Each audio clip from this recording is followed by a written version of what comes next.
Basically writers ఎవరైనా story రాయాలంటే ఎక్కడెక్కడో విదేశాలకు వెళ్ళడం ఇట్లా చెప్తుంటారు కదా, మీరు పాటలు రాయాలనుకున్నప్పుడు ఏ మైండ్ సెట్తో ఎక్కడ ఉండి రాస్తారు? నేను ఇంట్లోనే రాస్తానండి. ఎక్కువ సినిమా ఆఫీస్లోనే ఎక్కువ రాయడం ఉంటుంది. సో సాంగ్స్ ఫారెన్లో తీస్తారు కానీ మేము ఫారెన్కి వెళ్ళి ఏం రాయము.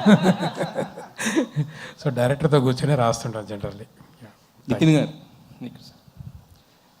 అంటే మీరు పవన్ కళ్యాణ్ గారికి ఎంత పెద్ద ఫ్యాన్ చెప్పక్కర్లేదు. మీ సినిమాలకు ఆయన వచ్చిన ప్రతిసారి కూడా మీరు పెద్ద విజయాలే దక్కించుకున్నారు. గుండె జారిగల్లంత అయింది, ఇష్క్, వీటన్నిటికీ కూడా చాలా గ్యాప్ వచ్చింది. ఈ మధ్యలో కూడా ఆయన్ని పిలవడం కుదరలేదు, రకరకాల కారణాలు. బట్ ఇప్పుడు అవైలబిలిటీ కూడా ఉంది, ఎందుకంటే ప్రొడ్యూసర్స్ కూడా వాళ్ళతో ఉన్న ర్యాప్ బట్టి.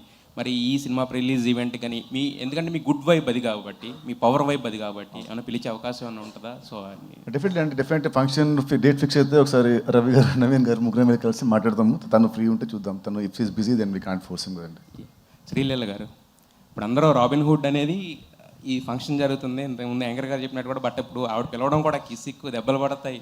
ఈవెన్ నితిన్ గారు అయితే పాట కూడా పాడుతున్నారు. సో ఆ రేంజ్లో అది ఉంది. అది బయట అంతా అదే హల్చల్ నడుస్తుంది. బట్ దానికి సమంత గారు కూడా రిప్లై ఇచ్చారు. యాక్చువల్లీ ఆవిడ స్టోరీలో పెట్టి మరి క్వీన్ అని చెప్పేసి. సో ఎలా అనిపించింది ఆవిడ దగ్గర నుంచి? ఇంతకుముందు ఫస్ట్ పార్ట్లో ఆవిడ చేసింది, ఇప్పుడు మీరు చేశారు.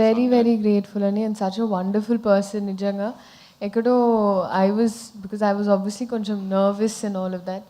అండ్ అలా సపోర్ట్ చేసి it really meant a lot. అందుకే నేను కింద విత్ ఓ అంటా వాజ్ బ్లెస్సింగ్స్ అని పెట్టాను. సార్